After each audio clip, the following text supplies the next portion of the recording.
and welcome to the second episode of the revived Silicon Wafers. This is a disturbing story. I know it's been covered in some detail by Konstantin Samalov in an episode he did this week, but I want to have a go at this as well because it's important that as many people as possible find out about this and the pattern that emerges of injustice in the US justice system. America says it stands with dissidents fleeing dictatorships, but this summer the US began putting some Russian asylum seekers on planes back to the country that they'd fled. The story could have been written by Kafka or George Orwell. The route is via Cairo. The asylum seekers are shackled in Louisiana, then a transfer in Egypt, and filtration by Russia's security services upon arrival back in Moscow. Tonight, what changed in US practice and what has happened to the returnees and why sending people back into Putin's police state isn't just a policy error, it's complicity in torture. When asylum in the US becomes a one-way ticket to the Gulag, the reporting is now consistent across multiple outlets. The Guardian gave a sombre perspective on the story. US immigration authorities have deported dozens of Russian asylum seekers to Moscow, with at least 2 flights this summer routed via Cairo and onward to Russia. That was reported in The Guardian on September 3rd, 2025. An on-the-ground rights group told The Insider that at least 30 Russians were deported on 27th of August, many from ISIS hub in Alexandria, Louisiana, moved through Egypt and then delivered to Moscow.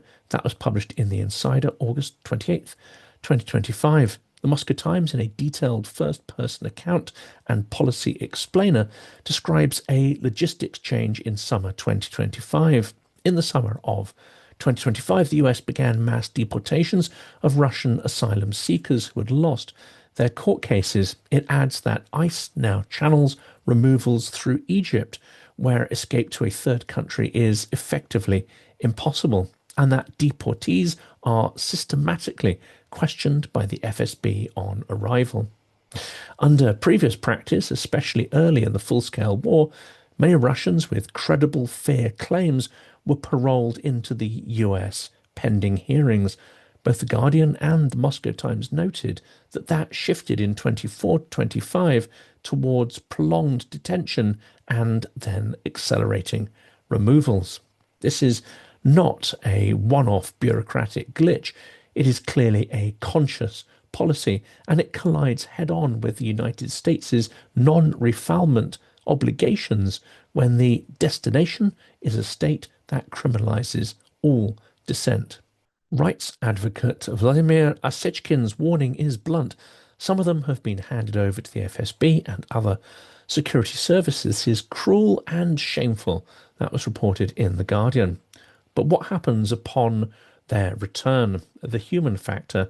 We have names, dates, and court files as some anecdotal evidence here. Leonid Melekhin, Perm, the New Yorker, followed his case from CBP-1 to a California detention center to a judge's ruling and his arrest back in Russia. The immigration judge's words were stark. The respondent is ordered removed to Russia. Weeks later, he was charged in Perm with justifying terrorism. That's from the New Yorker, August 15th, 2025. Mediazona corroborates the arrest order and fills in the timeline. After 10 months in US immigration prisons and a denied appeal, Melekhin was taken into Russian custody. Relatives say that prison broke him. That was reported in Mediazona, July 29th, 2025. Andrei Vavchenko, deserter on the 27th of August flight. Deportees told The Guardian that a 25-year-old ex-serviceman wanted for desertion was detained immediately in Moscow. That's The Guardian, September the 3rd. The August flights. The Insider reported at least 30 deportees on August 27.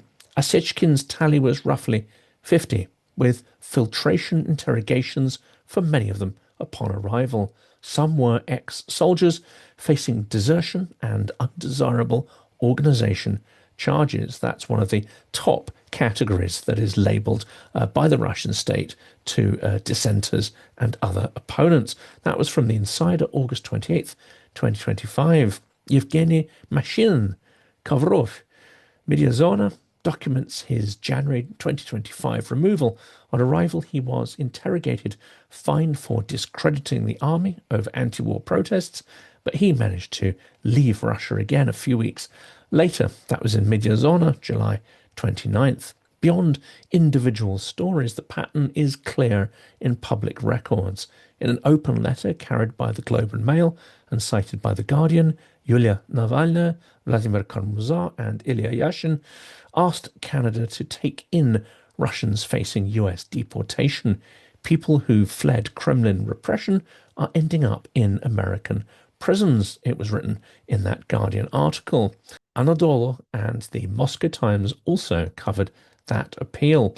Detention, deportation, interrogation, arrest. That is the pattern. Even when a detainee avoids immediate jailing, they are logged, questioned, and exposed to extremism prosecutions that carry long terms. Even if they aren't immediately prosecuted, it is likely that they are going to be trailed and monitored.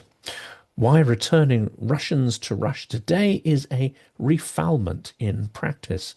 Call Russia what it is, a police state that is rapidly descending to Stalinist methods in certain respects, with a growing population of political prisoners and ever-widening speech crimes. The scale is documented by organizations with decades of credibility in this area. Human Rights Watch said, as of August 2025, Memorial's Political Prisoners Project recorded 1,024 political prisoners in Russia. That is up 776 from a year ago. That's from the Human Rights Watch briefing, August 20th, 2025. OVD info suggests that 20,081 detentions for anti-war expressions were carried out from February 24th, 2022 to February 17th, 2025. Amnesty International reported in May, Russia legally branded Amnesty as an undesirable organization, criminalizing any cooperation with their work. That's according to AP News. The Council of Europe and the PACE Legal Affairs note detailed the expanding toolkit of extremism labels, closed trials, medical neglect, even classing people as needing psychiatric treatment, something very reminiscent of the Soviet Union, as well as detention incommunicado. That's from their report on April 7th, 2025. El País profiled the health crisis among political prisoners. Rights groups warned that over 1,600 are behind bars who are classed as having serious conditions that are often left untreated. That's from May 27th, 2025.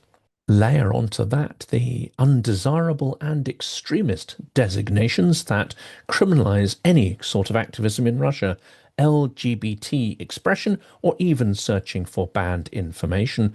Watchdogs have tracked fresh amendments this summer that tightens the noose. That's from an Amnesty report, July 16th. And indeed, since that's come out, there has been a whole raft of changes to various digital laws criminalizing a lot more stuff. We're going to do a special episode on that in the coming days.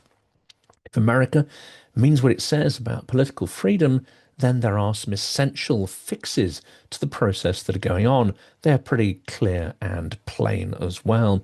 Immediate pause on removals to Russia for claimants with any plausible persecution risk. It should be assessed case by case with reassessments based on country conditions updates. Russia, of course, falls into a very high-risk category here. 2. Restore parole and access to counsel for Russian dissidents in dissension. The New Yorker's case file shows that with no lawyer present, then any such cases can turn from a strong claim into a removal order. This means that many people will slip through the net and be deported when in fact they are at significant risk. This may seem accidental, but I fear that actually all this is being done by design.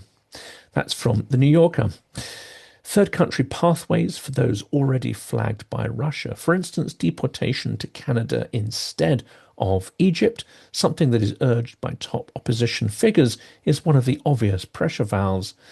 Deportation to a country that is not aligned with Moscow and therefore likely to deport to the country of origin where fair trials are impossible and interrogation and torture a high probability. That was suggested in The Guardian and the Moscow Times. Of course, the fourth point here, transparency from DHS, ICE on routes and handoffs, i.e. the Cairo transits, and a prohibition on transfers that foreseeably end in a handover to the FSB.